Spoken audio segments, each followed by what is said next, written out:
You clicked the video, now click subscribe. Please.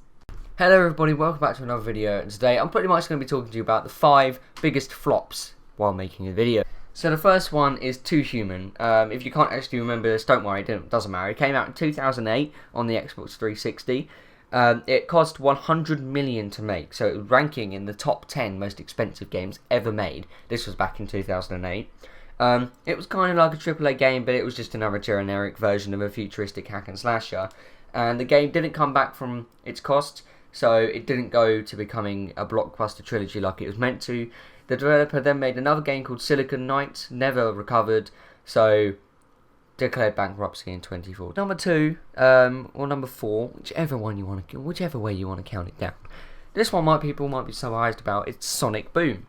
So the game was on a £20 million budget, so it made it one of the most expensive Sonic games ever made, and it took away the pace and the dynamism that was on the previous Sonic games, and they replaced it with puzzle solving and awful level design. So this made it one of the final games, and then Sega realised that Sonic is in urgent need of retirement. So it just the series and the saga of Sonic just didn't want to die, and they were hoping that no one notices the cute blue hedgehog is actually a dried up dead blue corpse. So no one actually bought the game. Well, a few people did, but it didn't make enough money back, and then they finally realised that Sonic has gone way past its mark and not many people play it anymore, so it's worth just to give it up.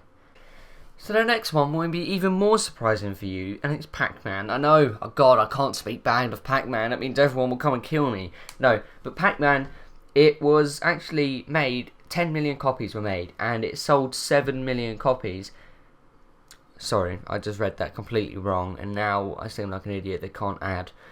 So basically they sold 7 million copies, and they still had 5 million copies left over, which is a lot. And so from the Atari's 2600's retribution in tatters due to the poor quality of its supposedly fast gaming, PacMan's awful quality it just worsened in the reputation of the public, and it's steeping its downfall in 1983, and it was overproduced, it was a low quality game, and it plummeted in value due to lack of demand. So it might have sold well itself, but it didn't actually do as well as everyone was expecting, so they still lost a profit on this. And PacMan, yes, I mean everyone loves PacMan, but not everything can do good.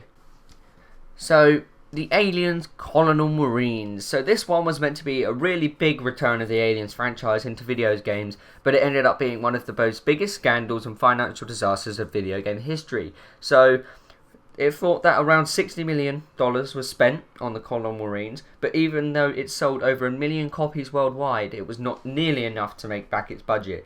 So it didn't really deserve to, because the final product was absolutely shite. And the only thing it had in common with legendary movies was the exomorphs, where they were scampering around all over the place. And they've shown this on E3, leading plenty of the game buyers feeling cheated. So a Gearbox employee that claimed that the developers were actually channeling all of Aliens' budget into the Borderlands series, so that kind of defended him, and he invested $10 million of his own money into Aliens Colonial Marines and lost it all. I mean, if you think you're having a bad day, think about this guy. So number 1 is APB All Points Bulletin. So right up there between Red Dead Redemption and Max Payne 3, this online shooter sits not so pretty much in the 9th place as one of the most expensive games ever, made for a substantial $100 million. So why is it then that the majority of people won't even have heard of the APB? And it was a great idea, touting itself as kind of a Grand Theft Auto style game. So it was pitting cops against robbers in a large city, and it was in development for around about 5 years, and it came out in 2010. Even I was alive then, and I never even heard of this. And so what the hell that development budget was spent on when the game launched with just 2 maps and 7 mission types. Its developer Real Time Worlds went broke after a few months after the game was released, and the service was shut down by the end. So the online games publisher K2 Network eventually nabbed APB for $1.5 million, renaming it APB Reloaded and putting it up as a free-to-play on Steam. So there you have it. There's 5 video games which completely flopped and were like farts in a tornado when they were released, and I hope you enjoyed the list.